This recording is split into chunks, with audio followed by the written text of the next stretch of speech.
अच्छा भाई, तो आज का जो हमारा लेक्चर है that is on working with functions. तो अगर हम लोग बात करें, एग्जाम्पल को लेते हैं। आपने चाय तो पी होगी, और जो चाय वाले ढाबे होते हैं वहाँ पे जब आप जाते हो तो आपको हमेशा एक छोटा, वो जो छोटू होता है, वो मिलता है। जब आप उस छोटू को बुलाते हो, यू कॉलिंग द छोटू, ठीक है। वो आता है, आप उसे अपना ऑर्डर देते हो, विच इज़ लेट से 2 चाय, ठीक है। वो आपका ऑर्डर लेता है और वो जाके आपके लिए चाय तैयार करने लग जाता है, ठीक है। और उसके बाद वो आपकी चाय ले आता है आपके पास, ठीक है। तो ये छोटी वाली एग्जांपल अगर हम लें, ठीक है, जिसमें पहले आप फंक्शन कॉलिंग करते हो, ठीक है। उसके बाद आपकी फंक्शन की बॉडी होती है, और उसके बाद जो आप हो उसको छोटू चाय ला के देता है, रिटर्न वैल्यू, ठीक है। तो अगर इस एग्जांपल को देखें तो आप इससे समझ सकते हो कि आप खुद भी अपनी चाय बना सकते हो घर पे, ठीक है। लेकिन ना तो उसमें इतना मज़ा आता है, और ना ही उतना आसान होता है। ज़्यादा बेटर है कि आप ढाबे से जाके चाय पी लो, क्योंकि आपका कोई और काम है, आपका कोई और फंक्शन है, ठीक है, आपकी कोई और चीज़ें जो आपने करनी है।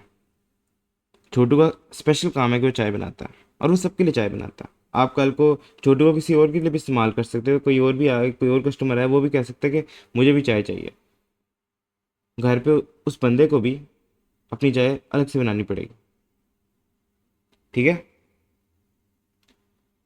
तो जो भी आपके कस्टमर आते हैं वो अपनी चाय खुद घर पे बना सकते हैं, लेकिन वो छोटू के पास क्यों आते हैं कि वो पहले से ही चाय तैयार करके बैठा होता है, उसके पास पहले ही मतलब कि सामान वगैरह सारी चीज़ें एक जगह पे पड़ी होती हैं, उसका सिस्टम बना होता है पूरा चाय बनाने का, समझ रहे हो।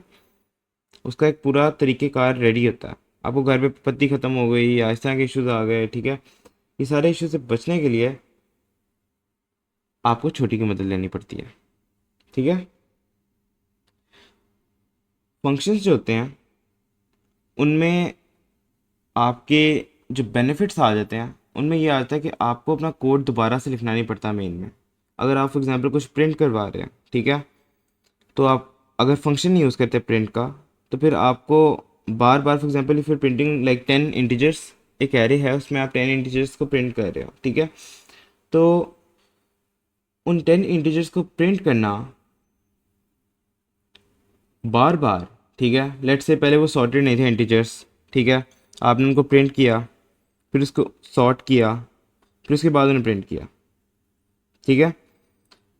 तो अगर आपने प्रिंट का अलग से फंक्शन नहीं बनाया हुआ, तो फिर आपको 2 दफ़ा प्रिंट के कोड को कॉपी पेस्ट, मतलब एक दफ़ा प्रिंट के कोड को कॉपी पेस्ट करना पड़ेगा, ठीक है, मेन में ही। और मेन लंबा भी हो जाएगा और मुश्किल भी हो जाएगा।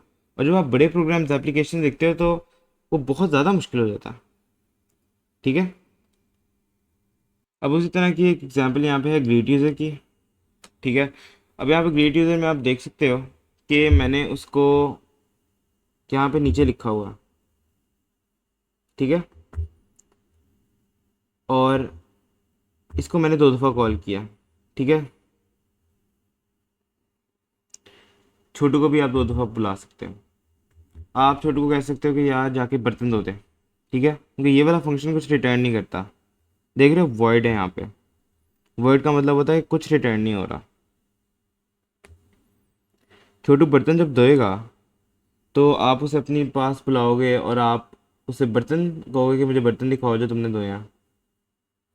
एक बात है, अगर आप फॉर एग्जांपल ढाबे के ओनर हो, ठीक है, चाय वाले ढाबे के, और आप छोटू को कहते हो बर्तन धो दो, ठीक है, वो बर्तन धोता है, जिस तरह यहाँ पे ग्रीट यूजर कॉल हुआ। और फिर आप दोबारा थोड़ी देर बाद उसे कहते हो कि जाके बर्तन धो दो, ठीक है। थोड़ी देर बाद से दोबारा कहते हो कि जाओ बर्तन धो दो, ठीक है। वो दोबारा जाके बर्तन धो देता है। अब ये जो बात यहाँ पे लिखी है बर्तन धोने वाली, ठीक है, इसी तरह से फंक्शन है, इसको आप बार बार इस्तेमाल कर सकते हो। और अगर आप इसको इस तरह लिखोगे, ठीक है, नीचे मेन से, बगैर इसके, which is your function declaration. ये आपकी फंक्शन की डिक्लेरेशन होती है। यहाँ पे आप देखो ये और ये बिल्कुल मैचिंग मैचिंग है, ठीक है। इसमें बस एक सेमीकोलन लगा हुआ है एंड पे, ठीक है। इसमें आपकी पूरी बॉडी डिफाइंड है फंक्शन की। होता असल में क्या है कि जब आपका जो कंपाइलर होता है वो कोड पढ़ना स्टार्ट करता है, तो अगर ये नहीं होगा ना, ये वाला ऊपर वाला ये नहीं होगा, तो वो आपका कोड पढ़ेगा, मेन में जाएगा सबसे पहले, ठीक है। और मेन में जाके ग्रीट यूज़र को पढ़ेगा। वो कहेगा मैंने ऊपर कहीं ग्रीट यूज़र यहाँ पे नहीं देखा, ठीक है, बिकॉज वो डिक्लेरेशन सबसे पहले ऊपर देखता, before it even goes into the main, वो डिक्लेरेशन देख के जाता, ठीक है।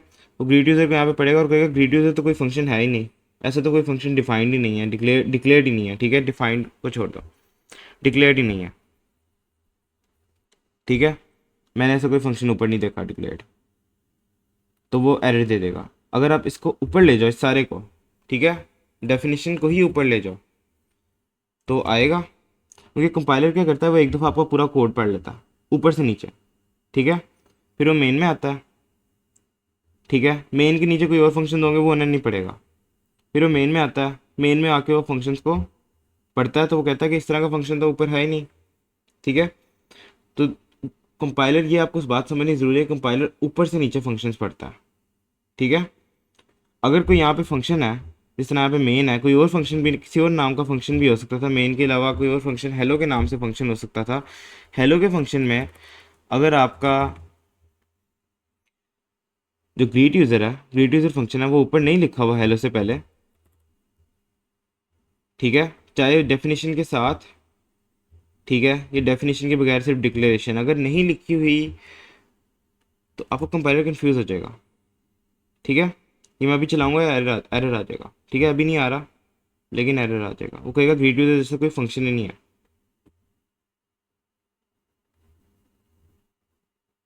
यहाँ पे आपकी एरर लिस्ट तो ऊपर की तरफ से आती थी, हाँ, greet user identifier not found, ठीक है। तो इसके लिए आपको फंक्शन डिक्लेरेशन करनी पड़ती है, ज़रूरी होती है, ठीक है। तो मैं यहाँ पे फंक्शन डिक्लेरेशन अब करूँगा, आपको कंपाइलर पढ़ेगा इस फंक्शन डिक्लेरेशन को, ठीक है। जब वो इस फंक्शन डिक्लेरेशन को पढ़ेगा, ठीक है, ये वाली को, तो कहेगा इस तरह का फंक्शन है, वो यहाँ पे हेलो में जाएगा, ठीक है। हेलो में जाके इसको मैं मेन कर देता हूँ, मेन में जाके वो ग्रीट यूज़र पढ़ेगा कि अच्छा इस तरह की फंक्शन डिक्लेरेशन है, मतलब ये वाला फंक्शन होगा मेरे पास, ठीक है। अगर मैं इसकी डेफिनेशन ही उड़ा दूँ, तो देखना क्या होता है।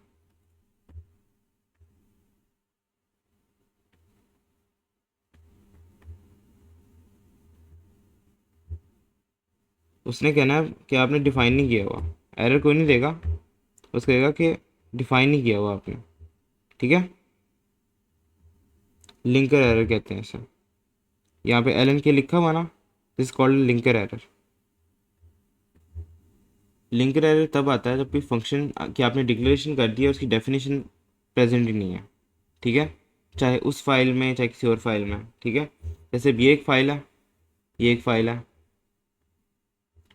आप इस फाइल के कुछ फंक्शंस को लाइक मतलब डेफिनेशंस को इधर डिक्लेयर कर सकते हो, ठीक है, और इधर डिफाइन कर सकते हो, और फिर इस फाइल को, आई एम जस्ट सेइंग, ठीक है, और फिर इस फाइल को, जो ये वाली फाइल है, इसको आप इसमें इंक्लूड कर सकते हो।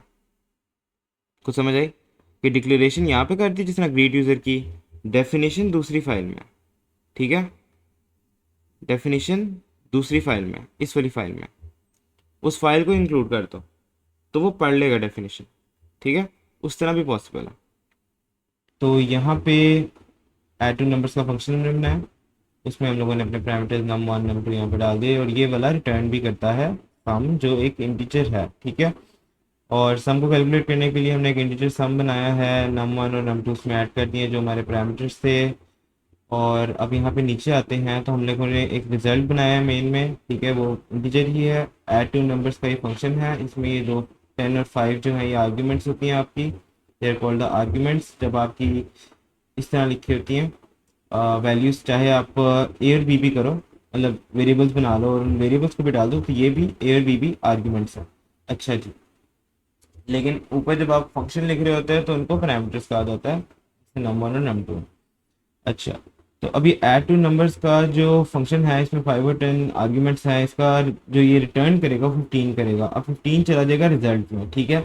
अब आप देख सकते हो कि ये सारा जब एक वैल्यू रिटर्न करेगा 15 होगी, तो 15 और ये साइन, असाइनमेंट का ऑपरेटर, और फिर रिजल्ट, तो ऑफकोर्स रिजल्ट में 15 आ जाएगा। तो फिर अब यहाँ पे आप आके आउटपुट करोगे तो 15 आएगा। फिर दोबारा वही चीज़ हुई है, लेकिन इस बार वेरिएबल्स के साथ हुई है, ठीक है। ऐड टू नंबर्स में अगर भी जाएंगे, ठीक है, इसका जो आंसर होगा कि ए में 100 है और बी में 50 है, इसका जो आंसर आएगा वो 150 आएगा। 150 इधर आ जाएगा, वो रिजल्ट में दोबारा चला जाएगा। रिजल्ट आपका जो था, जो इसमें 15 था पहले, वो अपडेट होकर 150 हो जाएगा। तो फिर यहाँ पे ए और बी का जो सम है वो आ जाएगा 150। तो रन कर लेते हैं एक दफ़ा।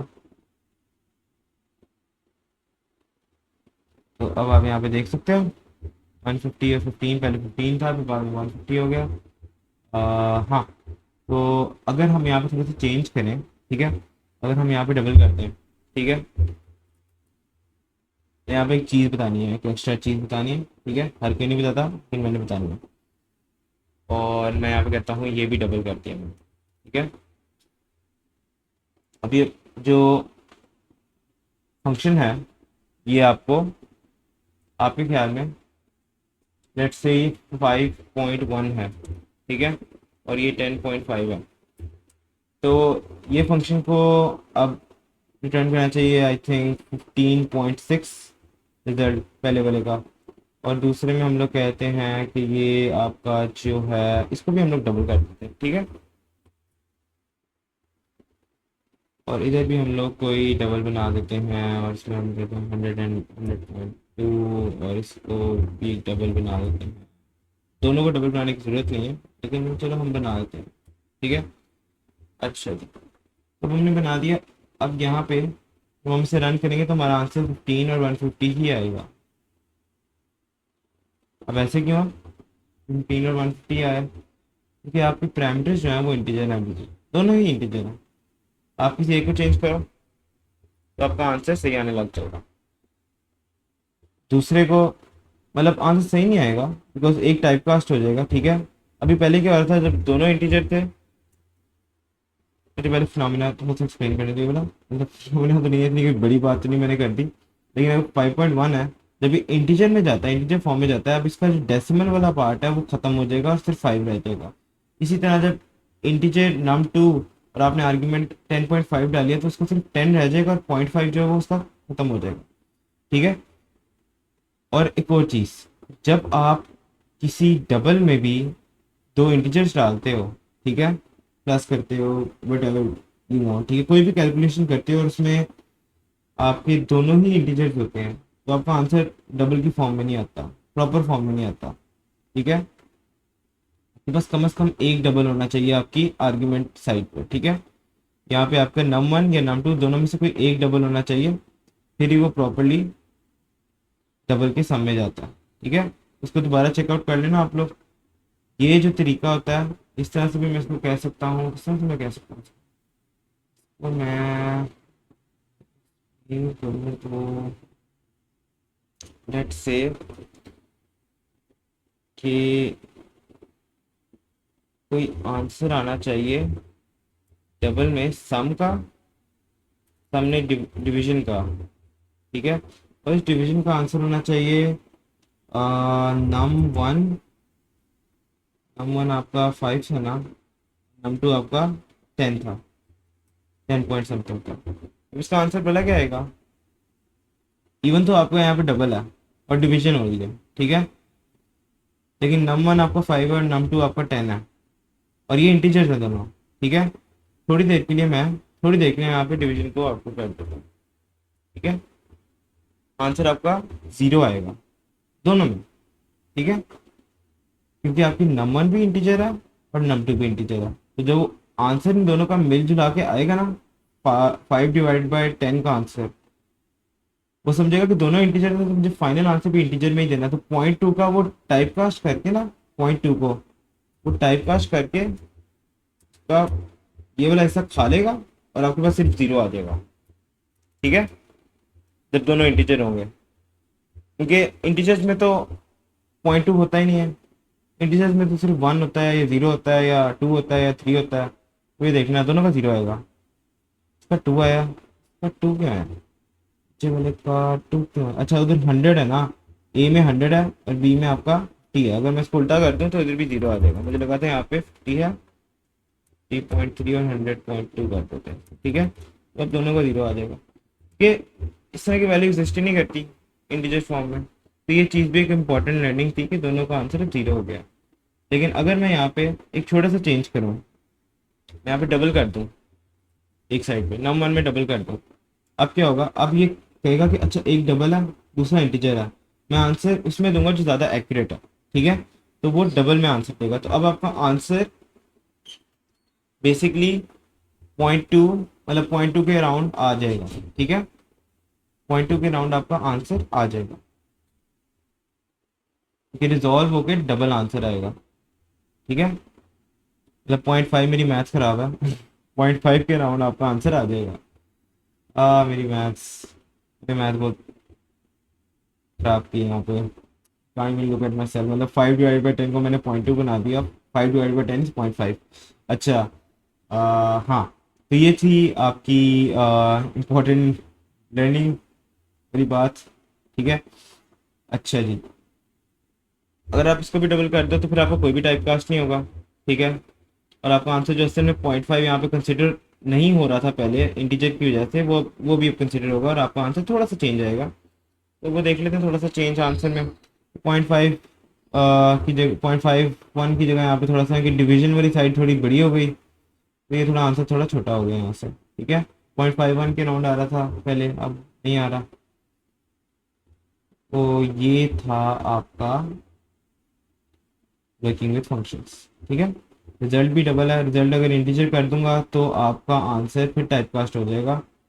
और टाइप कास्ट होने के बाद, क्योंकि अगर 0.5 आ रहा है आंसर यहाँ पे, तो 0.5 टाइप कास्ट होके इंटीजर में 0 आ जाएगा। ठीक है, और डबल यहाँ पे भी डबल ही है रिजल्ट, तो अगर इसको मैं इंटीजर कर देता हूँ तो आपका आंसर अभी देखना झट से दोनों का 0 हो जाएगा। ठीक है, ये थी एक इम्पॉर्टेंट बात, आई होप आपको समझ आई होगी। और वो शुरू में मिस्टेक के लिए sorry, that's not a 0.2, that's a 0.5।